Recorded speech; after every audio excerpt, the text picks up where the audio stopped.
Tonight's headlines are brought to you by McDonald's. Good evening, Commonwealth, and thanks for watching the Channel 2 News. I'm Sally Limis. Let's take a look at tonight's top stories. Corruption allegations against education officials did not hamper any meetings. Also tonight, funding crisis affects the medical referral program. And military tourism is in the works. Businesses are encouraged to get with the program. In sports, a young, bright, and passionate paddler shares her story with us. Stay with us, we have these stories and more up next.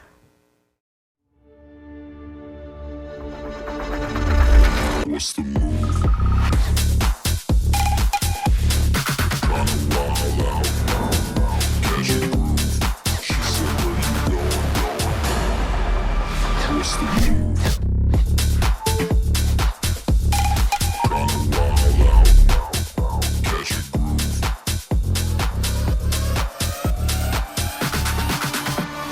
What's the move?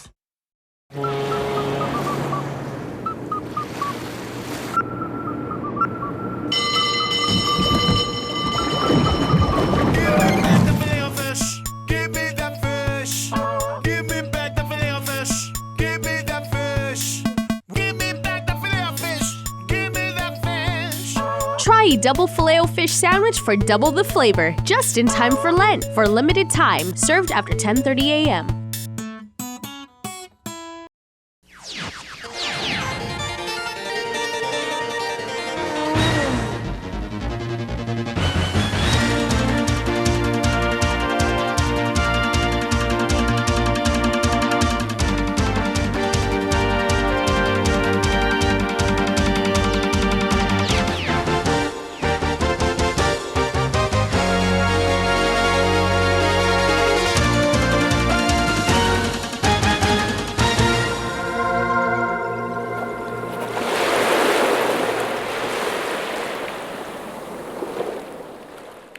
Half a day to the Wami and good evening, Commonwealth.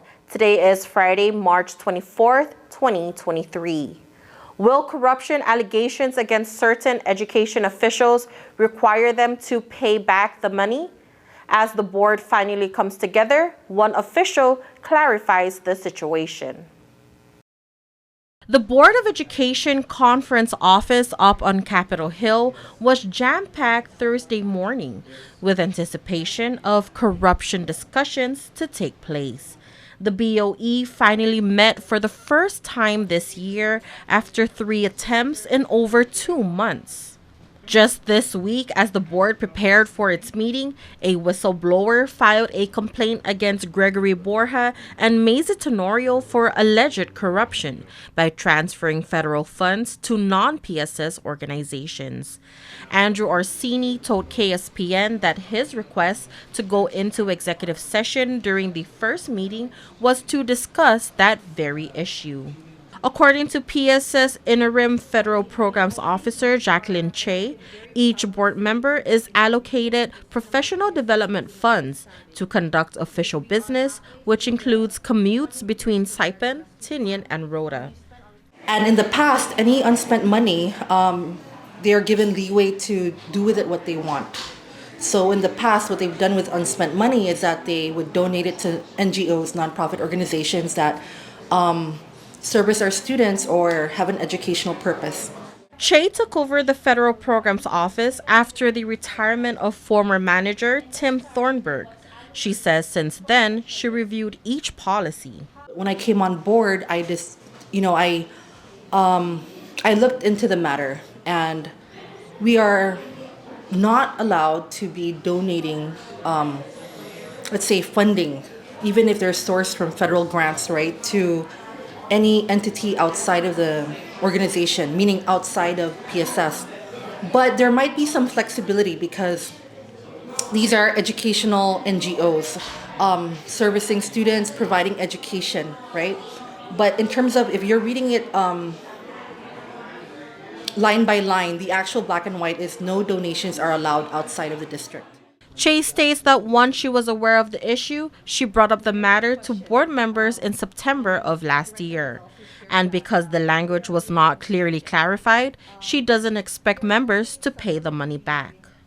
They did that not knowing that it was not permissible. And I think there's a big difference between not knowing and doing it, and also knowing that it's not permissible but still wanting to do it. It's two different things, right? No request for funding to be returned because these were money that was given to an NGO that was servicing our students and focused on education in some way indirectly. The BOE meeting went quite smoothly on Thursday as members were able to elect its new officers. All 5 members voted Tinian Representative Antonio Borja as their new chairman. Sergeant Major Herman Atelig is vice chair, while Gregory Borja is secretary and treasurer. If you were once eligible for the medical referral program, you might want to check again. The current financial crisis affects this crucial program. The Health Network Program, formerly known as the Medical Referral Program, is facing a critical funding crisis. This has alerted officials to exercise caution in expenditures. In a release from the Commonwealth Healthcare Corporation, one step in facing these financial challenges is updating income eligibility, which determines who is eligible for the full benefits. CHCC says there are no changes in regulations yet, but with the fiscal challenges ahead, NMI patients are urged to access primary and preventive care and to call and make sure you are eligible for the program. On January 31, CHCC requested $3.4 million for NHP operations. Since then, CHCC has only received $700,000 in total. CHCC says they had hoped to receive 2 years of adequate funding in order to turn the program around and bring sustainability. The program helps to provide access to necessary medical services off-island for NMI patients. CHCC has implemented cost reduction strategies, which has decreased its annual spending by 34%. That means spending has gone down from $17 million to $11.2 million, while still providing benefits to over 1,000 residents. The cost-saving measures includes improved coordination of benefits with insurance plans, particularly CNMI Medicaid, capped airfare, use of company credit card to book flights, minimizing blocked rooms, and the utilization of ride-sharing platforms such as Uber Health. Before requesting for H&P support, know if you are qualified and understand your options in accessing service. H&P staff are available to answer any questions and assist you with making appointments, which is open to all, even if you are ineligible to receive other benefits. You can call 670-323-1445 or email medref.saipan.@chcc.health. CHCC says they are working closely with the administration, Medicaid agency, and lawmakers on this matter. Local businesses will have an opportunity to learn more about the military market. How to promote your business in the military market. As the NMI pivots away from China, the target is to get military families to be a part of the NMI's tourism market. We're pivoting towards military, pivoting away from China and trying to lure military training exercises here, try to use the MWR packages for like staycation for the military personnel and their family. The Saipan Chamber of Commerce, along with the Marianas Visitors Authority and the Commonwealth Bureau of Military Affairs, invites the business community and the public to a presentation set for next week where you can learn more about the military market. The Joint Region Marianas team will introduce its Quality of Life program to local businesses who will learn how to promote and gain exposure within the military market. The military, takes care of its soldiers. They need to be prepared, well rested, and they're people too, and they have families. And so, What I understand is oftentimes they don't have enough time because they're in Guam. They don't have enough time to go back home to visit family in the U.S. mainland. So what they're promoting is to have their families, soldiers as well as their families, visit, the CNMI. They've already been visiting Palau, from my understanding, and Micronesia. So we're hoping that they will consider the Marianas as a place for them to come and spend their weekend or up to a week at times. The presentation will be held at the Multipurpose Center on Tuesday, March 28 from 10 a.m. to 11:30 a.m. Doors open at 9:30. So shortly after the presentation, the presenting team will be conducting one-to-one sessions at the Multipurpose Center from 12 noon to 3 p.m. And then from 3 p.m. to 7, they'll be conducting on-site visits for businesses who are interested in marketing with the military. If there is any business entity that's interested in one-to-one sessions with the JMR team, they can contact the Saipan Chamber of Commerce office at 234-7150. It's also an opportunity for businesses to register with the CMBA to get a SAMS number, which is a code used by the federal government to identify vendors. Military families prefer businesses to have this. We will have an on-site registrar, contracting specialist to help businesses sign up for their SAM number.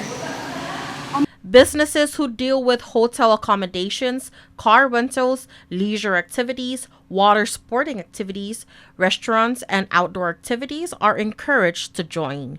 You can email contact us at saipanchamber.org for more information.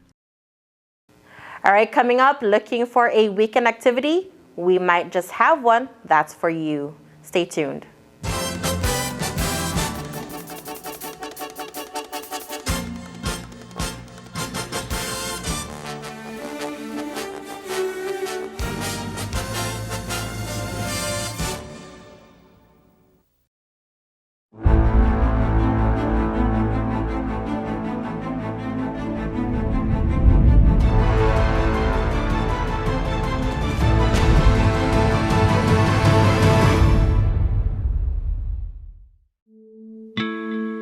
My doctor gave me the pills, so they must be safe, right? If taken exactly as prescribed, short-term use can be safe, but painkillers have real risk. Misusing an opioid painkiller can cause serious harm, including addiction and death, and misuse can happen quite easily. Make sure you never mix them with alcohol, antidepressants, sedatives, or sleep aids. And if you are prescribed an opioid, you need to tell your doctor about any other drugs, including herbal supplements that you are taking. It only takes a little to lose a lot. This project was supported by a grant from the Centers for Disease Control and Prevention and the Commonwealth Healthcare Corporation. Contents are solely the responsibility of CHCC and do not necessarily represent the official views of the CDC or the U.S. Department of Health and Human Services. Premium office space available now at the Hermosa Vista Business Park on Capitol Hill. Upgrade your work-life balance and enjoy a distinctive blend of location and nature with open spaces and ocean views. It's the perfect place for creative professionals who want real results. Call us at 670-483-4750 or email hvsaipan@gmail.com. At one of Saipan's beaches, this mother lays about 100 eggs under the cover of darkness. She hides her nest as best she can and then slowly makes her way back to the ocean. The eggs hatch and the babies head for the sea, where they will face a daily dose of danger. Just 1 in 1,000 will make it to adulthood. Those that do will one day lay their own eggs. Sea turtles are protected under CNMI law. If you see one that is stranded or if you see illegal activity, call the hotline at 287-8537. Welcome back to the Channel 2 News. The Anamai Police Department has been publicly scrutinized for years due to its leadership, political intimidations, and allegations of corruption. Now, a new chief is in town with hopes to turn some things around. Clement Bermudez was born and raised in Saipan. He grew up in Garapan and is a proud product of Marianas High School. There, he met his wife of over 30 years and who he has 3 children with. His parents are not around now, but the lessons they taught him is instilled in his heart. They instilled at an early age the values of integrity and respect and and the rule of law. His career in law enforcement began in the 90s. A few years later, he entered the U.S. Army and retired as a lieutenant colonel. Bermudez went on to teach at the Northern Marianas College before he was appointed by the Palacios Apateng administration to serve as the commissioner for the Department of Public Safety. After we retired from the Army, we thought about what we're going to do, but I guess once you start in public service, it's hard to stay away from public service. I came back, taught at the college, became the dean. I'm so glad for that opportunity, and now I'm back in the department to really, help the governor and the lieutenant governor rebuild this trust that they have envisioned for the Commonwealth. And I'm part of that, that group that's want to rebuild that trust, because our people deserves better. Bermudez says learning about the appointment was an honor, but accepting it wasn't that easy. After consulting with his family, he finally made a decision.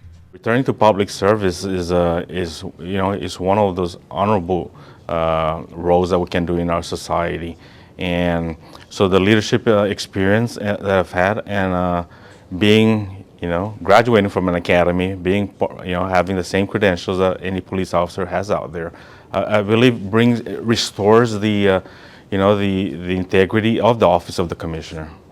Bermudez appeared before the Senate Committee on Executive Appointments and Government Investigations on Thursday for his confirmation hearing. He was supported by both current and former law enforcement officers, educators, and members in the community. Chairwoman Selena Babauta told Bermudez before concluding his hearing that he possesses the necessary character, education, qualification, and experience to recommend his nomination to the full Senate. Looking to get your weekend started? Well, there's a new tap room in Saipan that brings more than just craft beer to the people. Let's take a look. There's a new tap room in Saipan. Tapped Out serves local craft beer produced by the Napu Brewing Company. Basically, the idea is, offering something that the Sinamay does not have. We've had a brewery, we've had a bar, but we don't have best of both worlds. So what we're doing is we are brewing on the spot and then serving our craft beer at our bar, Tapped Out. So the brewery is Napu Brewery, then the bar, kitchen and bar is Tapped Out. The new watering hole has its own tap room, brewery, and food service. What makes them special is they have experienced consultants for the F&B side, who is Daryl Babauta, and a master brewer, Michael McGovern, from Black Hops in Australia. And our kitchen is very special, right? We would do what we do best, but on the kitchen side, what we've done is we found a food partner. The food partner is Angry Penne. So Angry Penne and us, we've created a tapped out menu. And from that menu, they're the ones executing the day in the kitchen and all the orders. So that makes us special on that end. Darrow gives us a different flavor of making sure that we meet standards. On the brewery side, Michael McGoverns from Black Hops, a very special now dear friend of ours. He helps us with any little nuance of any mistake. You should do this. He's really guiding us in the right path so that we can eventually export and be more of a distribution company on the brewery side. Since the pandemic, it's the first local establishment to produce craft beer. Co-founder Michael Hsu says starting the business during the pandemic was tough. I mean, dealing with the uncertainty, right? First and foremost with businesses, we don't like uncertainty. We want to know how this year is going to be. We want to know consistent tourist arrivals. We want to hear that there's more jobs being added, right? So I think, first of all, the uncertainty was really difficult. Secondly, I think the lockdown really hampered us in both trying to import stuff, right? We need to import stuff from our vendors in terms of equipment or materials that we need for our bar and our brewery. We're dealing with long lead times, right? And then lastly, we were also dealing with personnel as well as capital, right? It was extremely difficult working under those circumstances. But I think in hindsight, I think some of the great businesses were made during the pandemic. Hsu says the pandemic has forced business owners to be very detail-oriented, especially when it comes to the vision, values, and basically what you're trying to do. Tapped Out serves 6 different types of craft beer and food that matches right with it. It's located on the first floor of Hotel 1 next to the Commonwealth Cannabis Company across the American Memorial Park in Garapan. 1, 2, 3.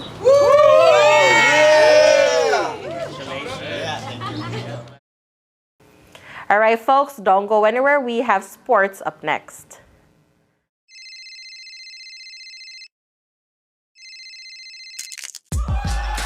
Need a new phone?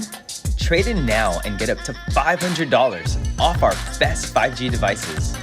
Trade in your older phone in any condition and step up to better savings and speeds only our 5G network can provide. Check out our website and catch up on the best mobile experience. Trade in now. Docomo Pacific. Better together. Premium office space is available now at the Hermosa Vista Business Park on Capitol Hill. Features include dedicated parking, fast internet, backup power, good water, and natural light throughout to go along with the very best views on Saipan. So don't settle for space when you can get peace and peace of mind. Call Hermosa Vista today at 670-483-4750 or email hvsaipan@gmail.com.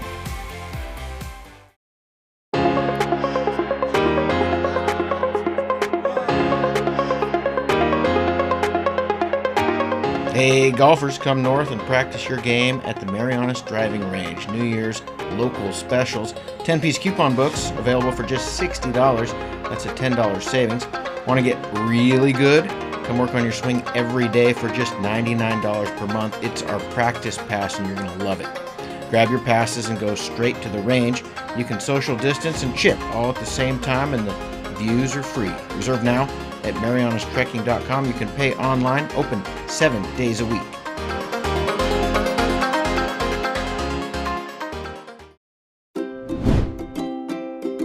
The Tan Su Lin Foundation promotes the culture of giving back.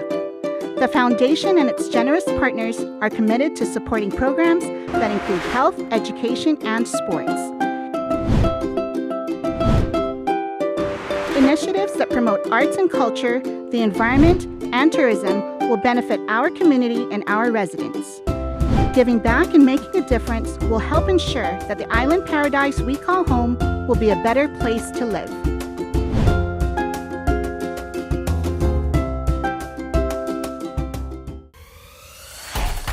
Tonight's sports brought to you in part by Tan Holdings through the Tan Su Lin Foundation, making communities a better place to live.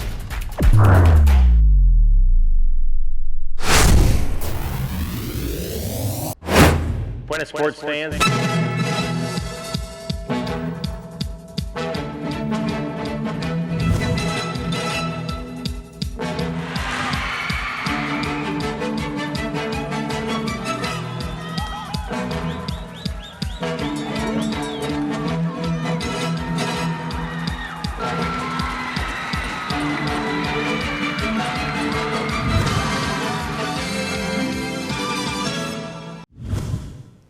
The Micronesian Games is postponed for the second time.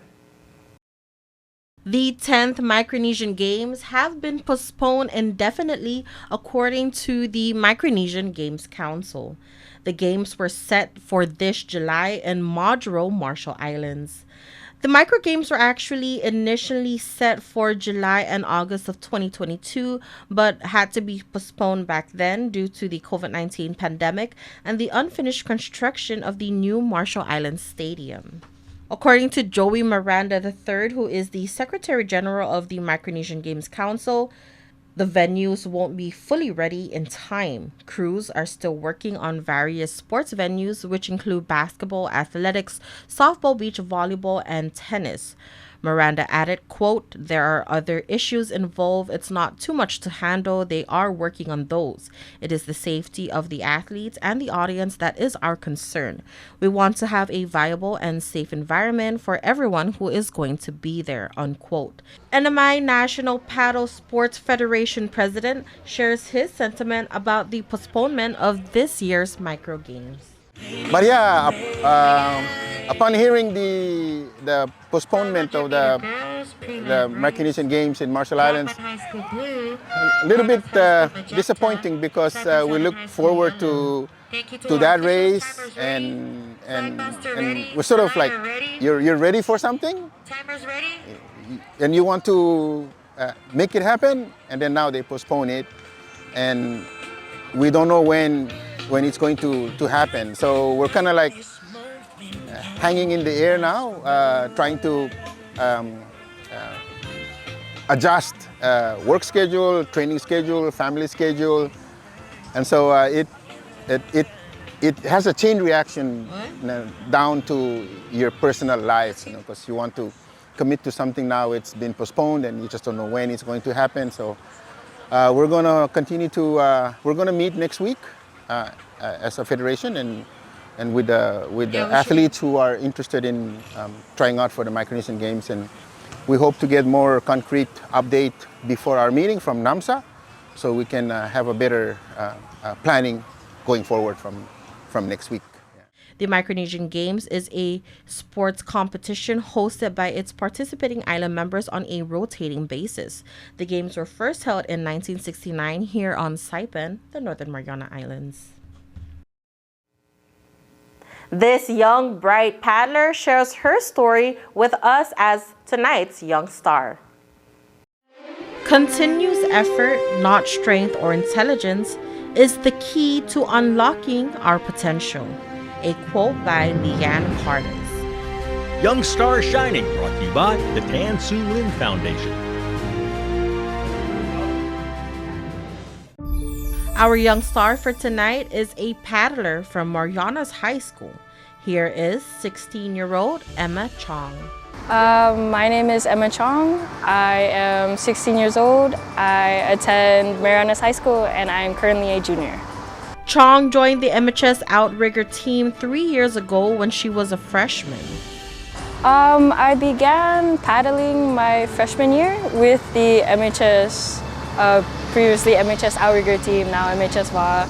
I was always interested in paddling, passing by, seeing the canoes, and always wondering how I could join, because the community is very small, so I didn't know there were clubs out there to join. So I took the leap my freshman year and I joined, and actually that year we won the girls' championship as well, like this year. Her team, the MHS Lady Dolphins, won the title at the PSS High School Interscholastic Outrigger Championship last Saturday.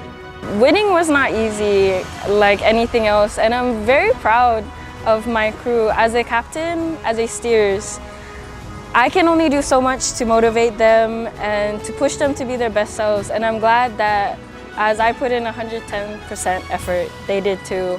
And we did not only win for ourselves, we won for our coach, because this is her first year coaching. We won for our school and to bring back a title that we held up until last year. Chong is also a member of the Saipan Paddling Club and trains with them under Coach Justin Andrew. I paddle with Saipan Paddling Club, SPC, under Coach Justin Andrews. I was supposed to attend the Micro Cup in Palau last year in October, but because of school and other stuff I didn't attend. But I'm hoping to make it to the national team to paddle in Majuro, Marshall Islands with the national team. Hopefully, if they take me. Training before any competition is always hard, but she stays focused and does her best. Well, going into, since our races are on a Saturday, the week before is always nerve-wracking for everybody. I don't feel the nerves until the night before, and I just remind myself that I've done this before, it's not anything new, and that if I just try and I focus and I put all my focus into it, it should be okay. And even if I don't win, I always try to tell myself, even if I don't win, as long as I tried, I'll have fun either way. So it works out in the end. Being team captain is one of her greatest achievements and one that she is very proud of. I think my biggest achievement is not winning championship. I would say being captain of a team that not only who I love, they love me back, because it takes a lot to be a good captain, and I've had my mistakes. And I just hope, I'm just glad they know that I care about them too and they care for me back. And also, it's hard to be a captain. Like last year, we went into every race that season knowing we didn't really have a shot to win. And I was glad to be captain of a team that no matter what, they still tried. And they still put in effort because not only do they love the sport, they love coming down here and they love being with each other and trying their best and just having fun. We do this to have fun. It's nice to win, but having fun is what we come here to do. Managing her time between school and sports is challenging, but she manages to keep them balanced. Oh, that's something I still struggle with because you have practice Monday, Wednesday, Friday after school. You come home, you're very tired. All you want to do is eat dinner, shower, and sleep. So that's why I'm glad it's not every day. So on the days I don't have practice, I can do schoolwork.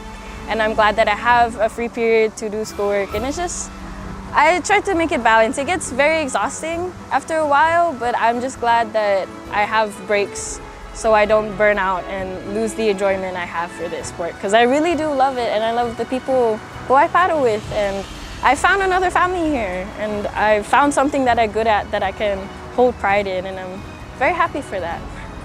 Have faith in yourself and don't give up. That is her piece of advice to the young kids out there who wants to follow in her footsteps. I guess first starts with, because with outrigger, it is, to its core, is a team sport. If someone in the boat is paddling and they give up, and it's very easy to give up, I've given up myself, and they stop putting as much power into it, the whole team feels it. And I think something that everyone in a sport should always remember is to have faith in yourself. Because that's where I realize when people give up, when they lose faith in themselves and their abilities. Because I think people don't realize that you can achieve a lot if you just believe in yourself and have faith and find what motivates you and keep going.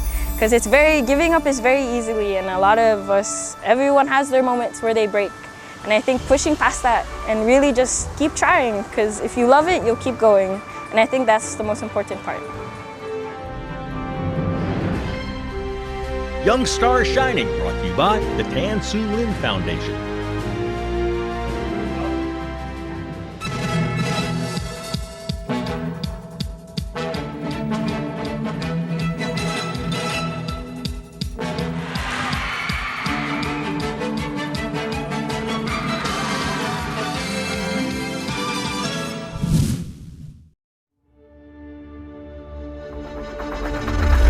What's the move? Kinda wild out. Catch a groove. She said, where you going? What's the move? Kinda wild out. Catch a groove.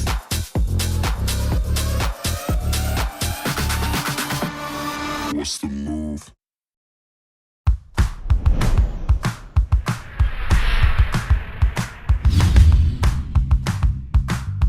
Hi, I'm Dre, one of the personal trainers here at Goat's Gym, and today we're going to go over the cable lat pull down. Now what we want to remember with machine-based exercises, there's really no right or wrong way of doing it. There's multiple ways of executing the exercise. What you'll often see is lifters executing the exercise in this fashion, and instead of working the muscles of your upper back, you're just irritating the shoulder joint, which is what you don't want. All right, let's clean that up a little bit. Let's sit upright a little bit more. Okay, as you get a full stretch, bring it down with your elbows coming in. So in general, as you set up this way, you're going to be feeling majority of the impulse right here, which is your lats. Okay. He's getting a full stretch and he's getting a full squeeze in the bottom.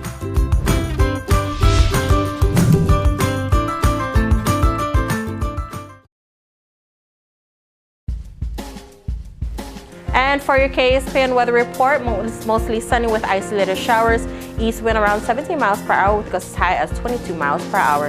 Tonight, mostly cloudy with isolated showers. East wind 14 to 17 miles per hour and gusts up to 22 miles per hour. High 84, low 76, humidity of 74%. Tomorrow, partly sunny with isolated showers. East-northeast wind 14 to 17 miles per hour and gusts as high as 22 miles per hour. High 84, low 76, high risk of rip current statements. Dangerous rip currents expected on the east-facing reefs and beaches of the Marianas from this evening through Sunday night. Rip currents can sweep even the best swimmers away from shore into deeper water. Your marine forecast is a ridge of high pressure to to the north of the area will maintain moderate to fresh trade winds through early next week. Some locally strong gusts will be possible. Combined seas 6 to 8 feet will increase to 7 to 9 feet on Sunday as the trade swell increases. Winds and seas look to remain just below hazardous levels but will bear watching through the weekend. East wind 15 to 20 knots, wind waves 3 to 4 feet. East swell 5 to 7 feet. The sunrise will be at 6:18 a.m. High tide at 10:10 p.m. Low tide 3:57 and the sunset 6:28 p.m. And there you have it. That is your Friday edition of the news, sports, and weather here in the Marianas. Thank you so much for watching the Channel 2 News. We hope you have a great weekend, and we'll see you back here on Monday with more.